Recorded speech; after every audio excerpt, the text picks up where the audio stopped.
रात का गहरा सन्नाटा था। आसमान पर चांद अपनी रोशनी बिखेर रहा था, मगर इस रोशनी के बावजूद दानियाल के दिल में अंधेरा छाया हुआ था। वह एक कैदखाने की कोठरी में बैठा तस्बीह पढ़ रहा था। उस पर इल्जाम था कि उसने बादशाह खालिद बिन उमर के वजीर मालिक बिन ताहिर का कत्ल किया है। दूसरी ओर दानियाल का करीबी दोस्त हारिस अपनी मां के पास बैठा था।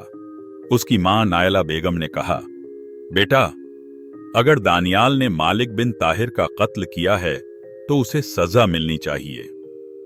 हारिस की आंखों में आंसू आ गए। मगर मां, अगर वह बेगुनाह हुआ तो? नायला बेगम खामोश हो गईं, मगर हारिस का दिल बेचैन था।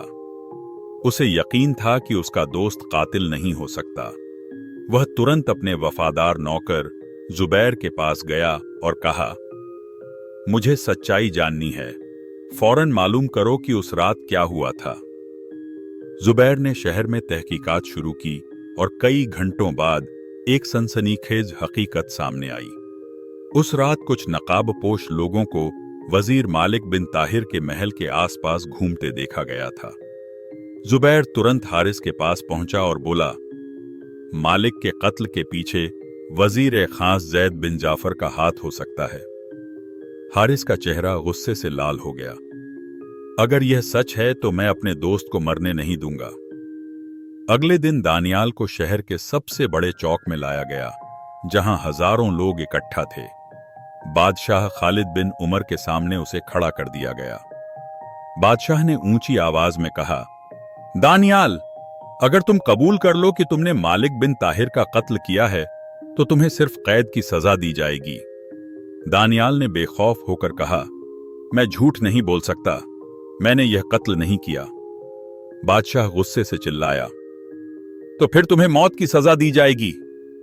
उसी वक्त हारिस घोड़े पर तेजी से दौड़ता हुआ आया और ऊंची आवाज में बोला, रुक जाइए, मेरा दोस्त बेगुनाह है। बादशाह हैरान हुआ, क्या सबूत है तुम्हारे पास?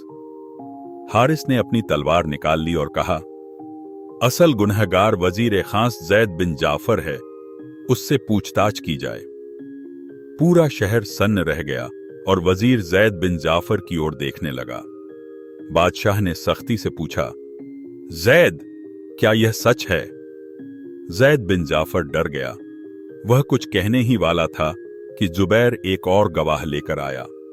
वह गवाह वजीर खास का एक सेवक था, जिसने अपनी आंखों से जैद के आदमियों को मालिक बिन ताहिर का कत्ल करते देखा था। बादशाह के चेहरे पर गुस्सा छा गया। इस दगाबाज को गिरफ्तार करो। सिपाहियों ने तुरंत जैद बिन जाफर को पकड़ लिया। शहर के लोगों ने अल्लाह का शुक्र अदा किया। हारिस ने खुद दानियाल की जंजीरें खोलीं और उसे गले लगा लिया। मुझे माफ कर दे दोस्त, मैंने तुझ पर शक किया। दानियाल मुस्कुराकर बोला, अल्लाह से दुआ करना कि तेरा शक कभी तुझे तेरे अपनों से दूर ना करे। जैद बिन जाफर की गिरफ्तारी के बाद शहर में खुशी की लहर दौड़ गई, लेकिन खतरा अभी भी बाकी था। जैद के कुछ साथी अब भी खुलेआम घूम रहे थे और हारिस और दानियाल से बदला लेना चाहते थे। उसी रात जब दानियाल अपने घर में सो रहा था, 4 नकाबपोश बदमाश अंदर दाखिल हुए।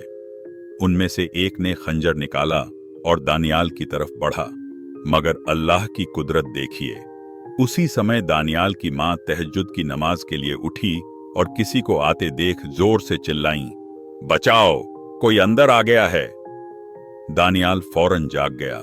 बदमाश घबरा गए और भागने लगे, लेकिन भागने से पहले एक ने खंजर से दानियाल पर वार कर दिया।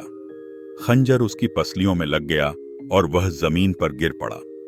जब हारिस को खबर मिली, वह पागलों की तरह दौड़ता हुआ दानियाल के घर पहुंचा। उसने दानियाल को अपनी गोद में उठाया और दर्द भरी आवाज में कहा, दानियाल, आंखें खोल, मैंने तुझसे वादा किया था कि तुझे कुछ नहीं होने दूंगा। दानियाल ने धीमी आवाज में कहा, यह लोग हमें अलग करना चाहते हैं, मगर हम हमेशा साथ रहेंगे। बादशाह तक यह खबर पहुंची तो उसने हुक्म दिया, जो भी जैद के साथियों में से पकड़ा जाए, उसे जिंदा या मुर्दा मेरे सामने लाया जाए। हारिस ने अपने पुराने वफादार साथियों को इकट्ठा किया और कहा, हम जैद के बचे खुचे गुर्गों को खत्म करेंगे ताकि शहर में फिर से न्याय स्थापित हो सके। कई दिनों की तलाश के बाद वे एक पुराने खंडहर पहुंचे जहां जैद के साथी छुपे हुए थे। हारिस और उसके साथियों ने तलवारें निकाली और हमला कर दिया। एक भयानक युद्ध छिड़ गया। दानियाल घायल था, मगर फिर भी वह लड़ने आया। युद्ध के दौरान कई दुश्मन मारे गए और आखिरकार आखिरी दुश्मन के गिरते ही हारिस और दानियाल की जीत हुई। अगले दिन बादशाह खालिद बिन उमर ने ऐलान किया, जैद बिन जाफर और उसके साथियों ने जो साजिश रची उसकी सजा मौत है। पूरा शहर खुशी से गूंज उठा, मगर दानियाल की हालत बिगड़ चुकी थी। उसने हारिस का हाथ थामा और कहा, मुझे अल्लाह की रहमत पर यकीन है, अगर मैं इस दुनिया से चला भी जाऊं तो मेरी दोस्ती हमेशा जिंदा रहेगी। हारिस की आंखों से आंसू झरझर बहने लगे। तू कुछ नहीं होगा दानियाल, मैं तुझे कुछ नहीं होने दूंगा। मगर तकदीर को कुछ और ही मंजूर था। कुछ देर बाद दानियाल की आंखें धीरे धीरे बंद हो गईं। उसने आखिरी बार कहा, अल्लाह से दुआ करना कि हम जन्नत में भी ऐसे ही दोस्त बनकर रहें। हारिस ने आसमान की तरफ हाथ उठाया और कहा, ऐ अल्लाह, मैं वादा करता हूं कि मैं अपनी जिंदगी अपने दोस्त की याद में नेकियों से भर दूंगा। इस तरह दानियाल की कुर्बानी हमेशा के लिए मिसाल बन गई कि सच्चा दोस्त वही होता है जो हर हाल में साथ खड़ा रहे, चाहे जान भी क्यों न चली जाए।